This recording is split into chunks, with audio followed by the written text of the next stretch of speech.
श्री शिव पुराण अध्याय 42। ब्रह्मा जी कहते हैं नारद, ऐसा कहकर वेद का अनुसरण करने वाले सुर सम्राट चराचरपति दयालु परमेश्वर महादेव जी चुप हो गए। भगवान शंकर का वह भाषण सुनकर श्री विष्णु और ब्रह्मा सहित संपूर्ण देवता संतुष्ट हो उन्हें तत्काल साधुवाद देने लगे। तदनंतर भगवान शंभु को आमंत्रित करके मुझ ब्रह्मा और देवर्षियों के साथ श्री विष्णु अत्यंत हर्षपूर्वक पुनः दक्ष की यज्ञशाला की ओर चले। इस प्रकार उनकी प्रार्थना से भगवान शंभु विष्णु आदि देवताओं के साथ कणखल में स्थित प्रजापति दक्ष की यज्ञशाला में पधारे। उस समय रुद्रदेव ने वहां यज्ञ का और विशेषतः देवताओं तथा ऋषियों का जो वीरभद्र के द्वारा विध्वंस किया गया था उसे देखा। स्वाहा, स्वधा, पृषा, तुष्टि, धृति, सरस्वती, अन्य समस्त अर्षि, पितर, अग्नि तथा अन्यान्य बहुत से यक्ष, गंधर्व और राक्षस वहां पड़े थे। उनसे कुछ लोगों के अंग तोड़ डाले गए थे, कुछ लोगों के बाल नोच लिए गए थे और कितने ही उस सम्रांगण में अपने प्राणों से हाथ धो बैठे थे। उस यज्ञ की वैसी दुर्वस्था देखकर भगवान शंकर ने अपने गणनायक महापराक्रमी वीरभद्र को बुलाकर हंसते हुए कहा, महाबाहु वीरभद्र, यह तुमने कैसा काम किया? तात, तुमने थोड़ी ही देर में देवता तथा अर्षि आदि को बड़ा भारी दंड दे दिया। वत्स, जिसने ऐसा द्रोहपूर्ण कार्य किया, इस विलक्षण यज्ञ का आयोजन किया और जिसे ऐसा फल मिला, उस दक्ष को तुम शीघ्र यहां ले आओ। भगवान शंकर के ऐसा कहने पर वीरभद्र ने बड़ी उतावली के साथ दक्ष का धड़ लाकर उनके सामने डाल दिया। दक्ष के उस शव को सिर से रहित देख लोक कल्याणकारी भगवान शंकर ने आगे खड़े हुए वीरभद्र से हंसकर पूछा, दक्ष का सिर कहाँ है? तब प्रभावशाली वीरभद्र ने कहा, प्रभो शंकर, मैंने तो उसी समय दक्ष के सिर को आग में होम दिया था। वीरभद्र की यह बात सुनकर भगवान शंकर ने देवताओं को प्रसन्नतापूर्वक वैसी ही आज्ञा दी जो पहले दे रखी थी।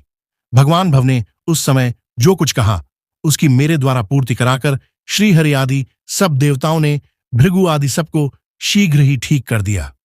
तदनंतर शंभु के आदेश से प्रजापति के धड़ के साथ यज्ञ पशु बकरे का सिर जोड़ दिया गया। उस सिर के जोड़े जाते ही शंभु की शुभ दृष्टि पड़ने से प्रजापति के शरीर में प्राण आ गए और वे तत्काल सोकर जगे हुए पुरुष की भांति उठकर खड़े हो गए। उठते ही उन्होंने अपने सामने करुणानिधि भगवान शंकर को देखा। देखते ही दक्ष के हृदय में प्रेम उमड़ आया। उस प्रेम ने उनके अंतकरण को निर्मल एवं प्रसन्न कर दिया। पहले महादेव जी से द्वेष करने के कारण उनका अंतकरण मलिन हो गया था, परंतु उस समय शिव के दर्शन से वे तत्काल शररतुके चंद्रमा की भांति निर्मल से गए। उनके मन में भगवान शिव की स्तुति करने का विचार उत्पन्न हुआ, परंतु वे अनुरागाधिक्य के कारण तथा अपनी मरी हुई पुत्री का स्मरण करके व्याकुल हो जाने के कारण तत्काल उनका स्तवन न कर सके। थोड़ी देर बाद मन स्थिर होने पर दक्ष ने लज्जित हो लोकशंकर शिवशंकर को प्रणाम किया और उनकी स्तुति आरंभ की। उन्होंने भगवान शंकर की महिमा गाते हुए बारंबार उन्हें प्रणाम किया। फिर अंत में कहा, परमेश्वर, आपने ब्रह्मा होकर सबसे पहले आत्मतत्व का ज्ञान प्राप्त करने के लिए अपने मुख से विद्या, तप और व्रत धारण करने वाले ब्राह्मणों को उत्पन्न किया था। जैसे ग्वाला लाठी लेकर गौ की रक्षा करता है, उसी प्रकार मर्यादा का पालन करने वाले आप परमेश्वर दंड धारण किए उन साधु ब्राह्मणों की सभी विपत्तियों से रक्षा करते हैं। मैंने दुर्वचन रूपी बाणों से आप परमेश्वर को बांध डाला था, फिर भी आप मुझ पर अनुग्रह करने के लिए यहां आ गए। अब मेरी ही तरह अत्यंत दैन्यपूर्ण आशा वाले इन देवताओं पर भी कृपा कीजिए। भक्त वत्सल, दीनबंधो, शंभो, मुझमें आपको प्रसन्न करने के लिए कोई गुण नहीं है। आप षड्विध ऐश्वर्य से संपन्न परात्पर परमात्मा हैं, अतः अपने ही बहुमूल्य उदारतापूर्ण बर्ताव से मुझ पर संतुष्ट हों। ब्रह्मा जी कहते हैं नारद, इस प्रकार लोक कल्याणकारी महाप्रभु महेश्वर शंकर की स्तुति करके विनीत चित्त प्रजापति दक्ष चुप हो गए। तदनंतर श्री विष्णु ने हाथ जोड़ भगवान वृषभध्वज को प्रणाम करके प्रसन्नतापूर्ण हृदय और वाष्पगदगद वाणी द्वारा उनकी स्तुति प्रारंभ की।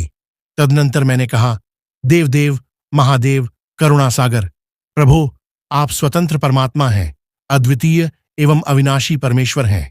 देव, ईश्वर, आपने मेरे पुत्र पर अनुग्रह किया। अपने अपमान की ओर कुछ भी ध्यान न देकर दक्ष के यज्ञ का उद्धार कीजिए। देवेश्वर, आप प्रसन्न होइए और समस्त शापों को दूर कर दीजिए। आप सज्ञान हैं, अतः आप ही मुझे कर्तव्य की ओर प्रेरित करने वाले हैं और आप ही अकर्तव्य से रोकने वाले हैं। महामुनि, इस प्रकार परम महेश्वर की स्तुति करके मैं दोनों हाथ जोड़ मस्तक झुकाकर खड़ा हो गया। तब सुंदर विचार रखने वाले इंद्र आदि देवता और लोकपाल शंकर देव की स्तुति करने लगे। उस समय भगवान शिव को मुखारविंद प्रसन्नता से खिल उठा था। इसके बाद प्रसन्न चित्त हुए समस्त देवताओं, दूसरे दूसरे सिद्धों, आर्षियों और प्रजापतियों ने भी शंकर जी का सहर्ष स्तवन किया। इसके अतिरिक्त उपदेवों, नागों, सदस्यों तथा ब्राह्मणों ने पृथक पृथक प्रणाम पूर्वक बड़े भक्तिभाव से उनकी स्तुति की। ओम नमः शिवाय।